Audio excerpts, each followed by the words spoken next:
Welcome to 100 Yards of Football. Today we have a special show that we're going to start weekly. It's going to be the Tennessee Vols weekly recap. And everyone that knows me knows that how proud I am of this program. I'm from the 901 Memphis, Tennessee. And anyone knows me, I always talk about the history of the University of Tennessee football because it's dear to my heart. So if you like the video today, please come in and share it.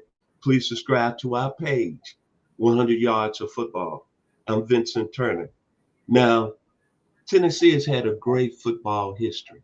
So many great players. A gentleman that I knew 8 years old was one of the first African-American players to play at Tennessee by the name of Kevin Malley out of Catholic High School.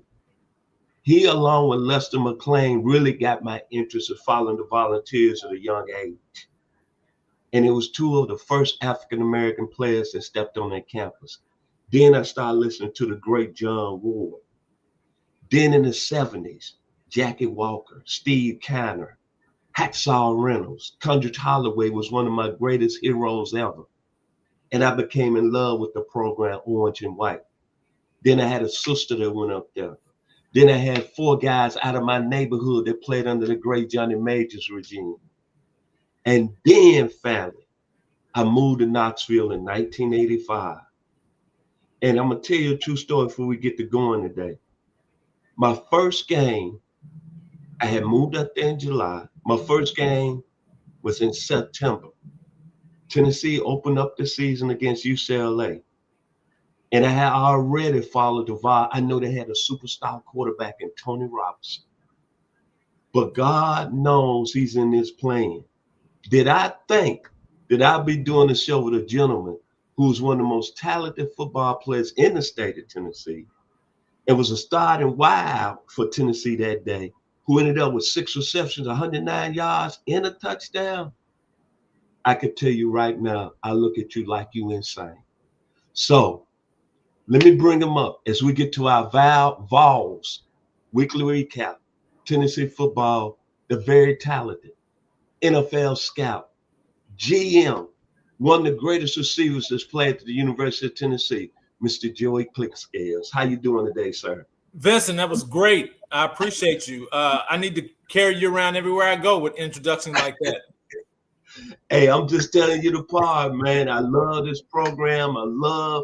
Hey, man, my nephew graduated from there in 2006. What more can I say? Man, I used to listen to the Vols all the way back in the day. And I know everything about the program, I think. And let me say this before we get started. So you got a lot of podcasters out there that have gentlemen on there. They want to give their opinion. They go long-winded. They talk for 15, 20 minutes. You know what I got here on 100 Yards of Football with our Vols weekly recap? This gentleman played the game at a high level. And then he was a scout at the high level, assistant GM at the high level. And most of all, I don't care if anybody get jealous today. He was also a president of a team in the XFL. So I'm blessed. But let's get with the Vols, Mr. Clingscales. Tennessee right now, we know 2 weeks ago they had that very disappointing loss to the University of Georgia, 44-41. Last week they came back and they bounced back against UAB. Final score 56-24. So let's start off, Mr. Joy. Compare last year's team to this year's team now, the 2024 team to the 2025 team. What you like about it and compare it? Well, I think this year's team, the 2025 team, and not to throw shade on Nico, but I think the quarterback play this season has been a lot more consistent. Joey, I'll call him since that's my name as well. Joey has played a lot more efficiently. He's made a lot of big plays. He hadn't missed a lot of deep balls. He's able to make plays on the ground with his feet.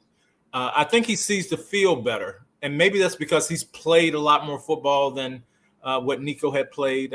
Joey had made a few stops along the way.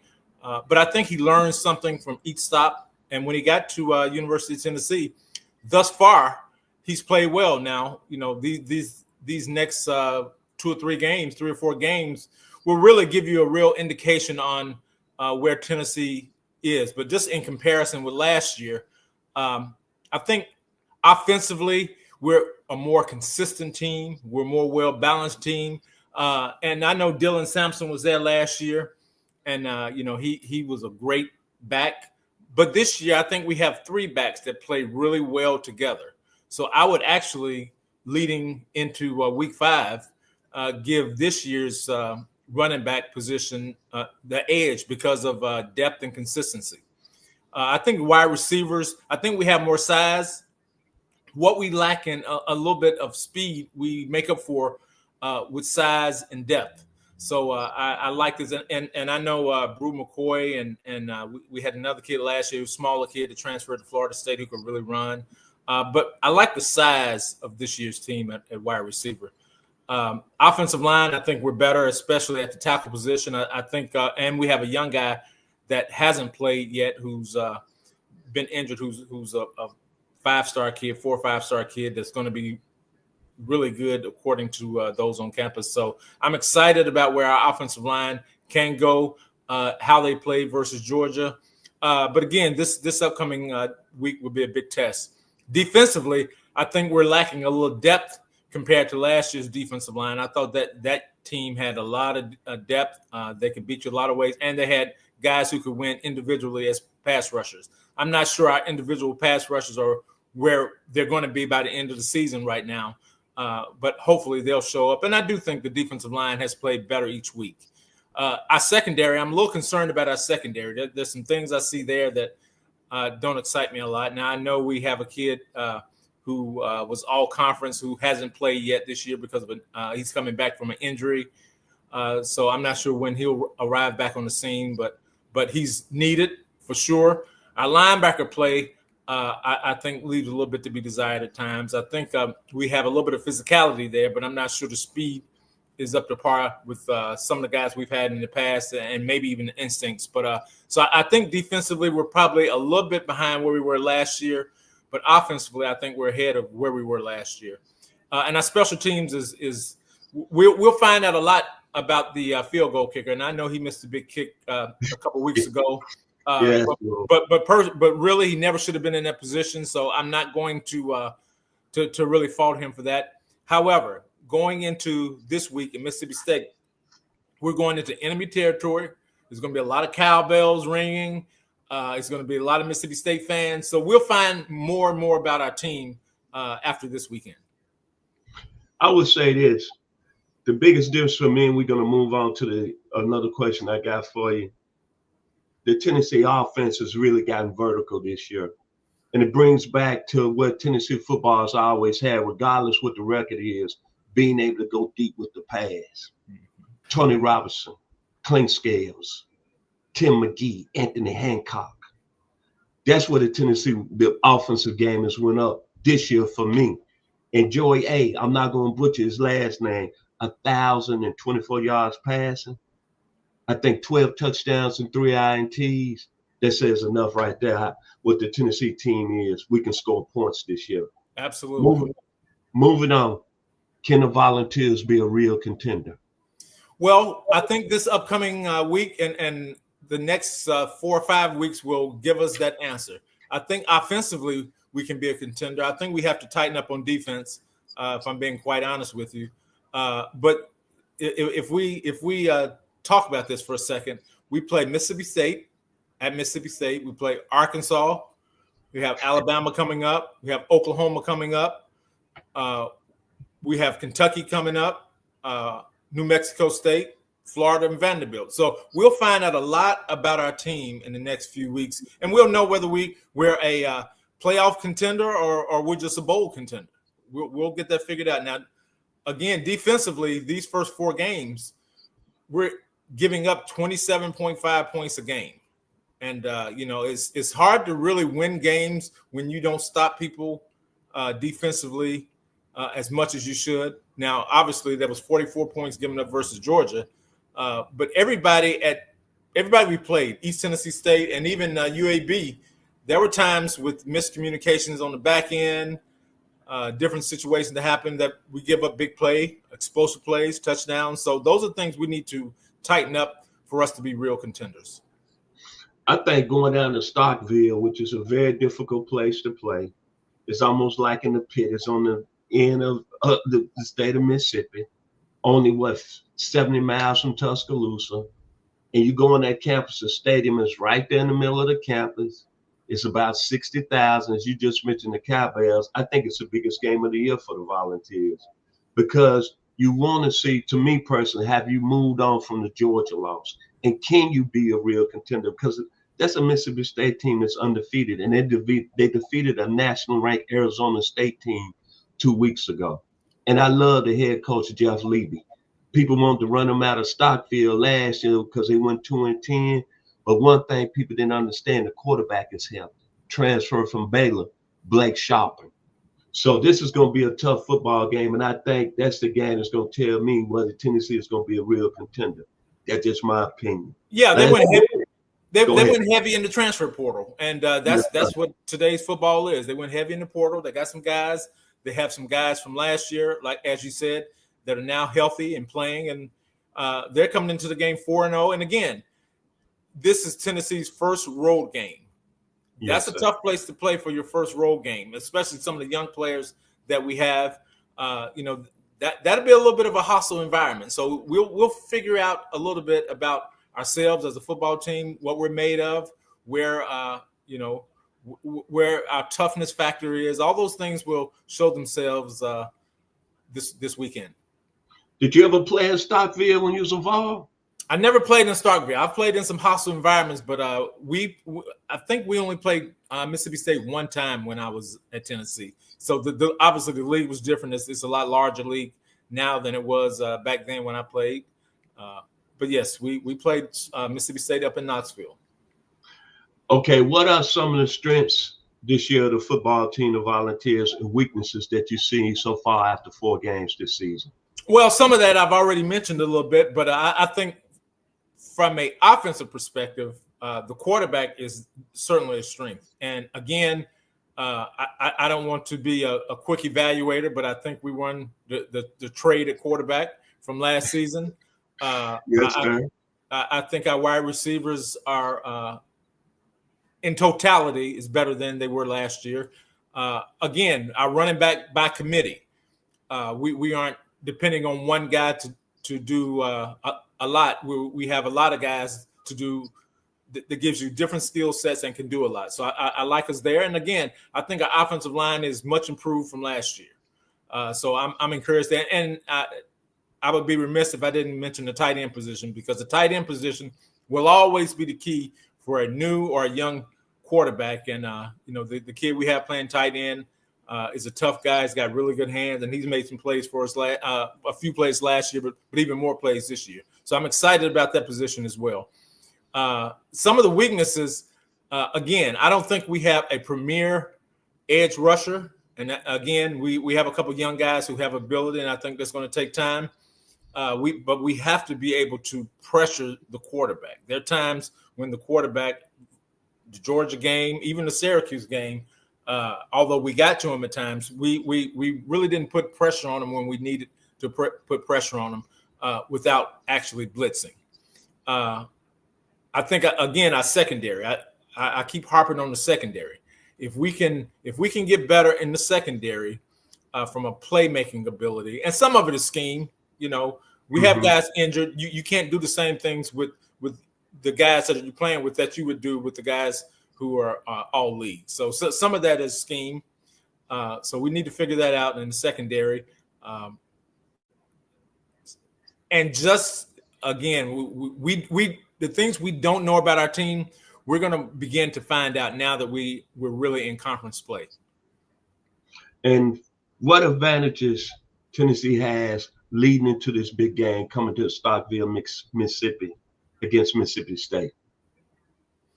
Again, the advantages I think we have are, I think we have been tested by tougher competition. Arizona State was a good team for Mississippi State.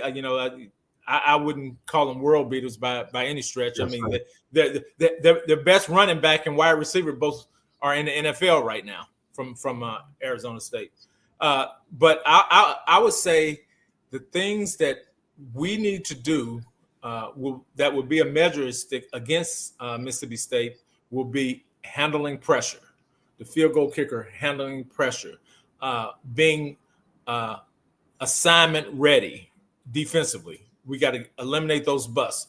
But again, I think we're going to be more physical. I think we're going to be a faster team. I think our quarterback play will be better. And I hope that our defensive line play will be better and our linebacker play will be better. So we will be favored going into this game, and we'll be favored probably in 7 of the last 8 games that we play. So there's no reason for us not to come in, play physical, take the crowd out of the game, get an early lead, score quickly, and win this ball game. We're going to have a little special every week on our Vols weekly recap. And what we're going to do, we are going to honor a great volunteers player from the past. So today, we're going to start with a gentleman that was, some people say, maybe the greatest defensive end in the National Football League. By far, maybe the greatest defensive player that played at the University of Tennessee. Let's talk, Mr. Clean Scales. Let's talk about Reggie White today. How great a player he was and the type of individual he was. The great Reggie White. Well, I had the honor and privilege of playing with Reggie. I played against him in high school. I went to Austin East High School in Knoxville. He was at Howard High School in Chattanooga. And our teams played each other yearly in football, basketball. And Reggie was a great, great athlete. He was a great basketball player, people will tell you. And I witnessed it firsthand. And obviously a great football player. He was an ordained minister at 16 years old. And, you know, his faith carried him everywhere that he went. And he was one of those, he was a jovial individual that if he knew you, it was like you never met a stranger. Okay. He always had a smile on his face. He had a raspy voice. He was obviously a mountain of a man from a shoulder and thigh perspective. I mean, he looked like a guy. And, you know, there was a point in time when, you know, he was just an okay player, and then the light came on and he was a world beater. He couldn't be stopped. I mean, we were coming up in the era when they first started recording sacks. And I think he left after his junior year. He recorded 16 sacks that year, I believe. And, you know, he was just an amazing football player, athlete. He had a great work ethic, and he wasn't the guy that was super weight room strong, but he had what old people just say. He had that grown man strength at a young age. I mean, he had a hump move. He was strong. I mean, he was physical. He played with leverage. He was a student of the game, and he was a joy to be a teammate with. My only story about Reggie White was as I was a junior at the University of Arkansas, and I used to come home for Thanksgiving every year. My sister was attending Southside High School, and they had a basketball tournament. And Chattanooga Howard played my high school, Southside. And before the game, when teams were warming up, you know, they playing the music, and George Benson was playing on Broadway, neon lights. So Mr. White at the time, and you can back me up on this, Mr. Joy Cleanscales, he was about 255, but he was ripped. And I said to myself in the stands, I said, that guy right there is a major prospect. Now, I didn't think about basketball, but I said, I bet he's a football player. So I did my research, asked some people that was in the gym, and one of the coaches at South said, oh, yeah, the guy's highly recruited. His name is Reggie White out of Chattanooga Howard. He's already committed to Tennessee. This is senior year, right? Mm-hmm. So they playing the George Benson music. Then the game starts. Our schools got a little better team. Our team went up for about 10 points in that game. And then Howard came down the floor. Guy made a jump shot. The ball bounced off the rim. Reggie White came from the side like this, 5-slammer jammer style. Took the ball, Joey, hesitated, dunked it. The rim shook like for about 30 seconds. That's when I said, that guy right there is going to be special. Oh, he was on neon lights that day. at Southside High School in the gym. Final words about the show today, Mr. Clean Scales. Matter of fact, give us your final score this weekend, Tennessee and Mississippi State, and your final words about Mr. White. Well, again, Reggie, he was a man of God. He was an ordained minister at 16. He lived his life that way. No matter who he was with, whether he was in the locker room with some of the worst people. I don't want to say worst people, but guys who didn't have the same beliefs as he had, as far as drinking and smoking and all that kind of stuff. They could still be his friends, but they knew he was not for all that. I mean, and everybody knew Reggie knew that. If he took people to dinner, this is a story from one of his teammates in Philadelphia. If he took you to dinner and you ordered a alcoholic beverage, then you paid. Yes, sir.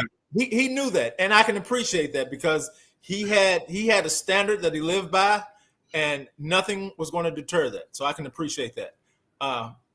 So Reggie was a man of great character, great principle, and great understanding of himself, who he belonged to, who made him, who got him there, and he lived by his faith.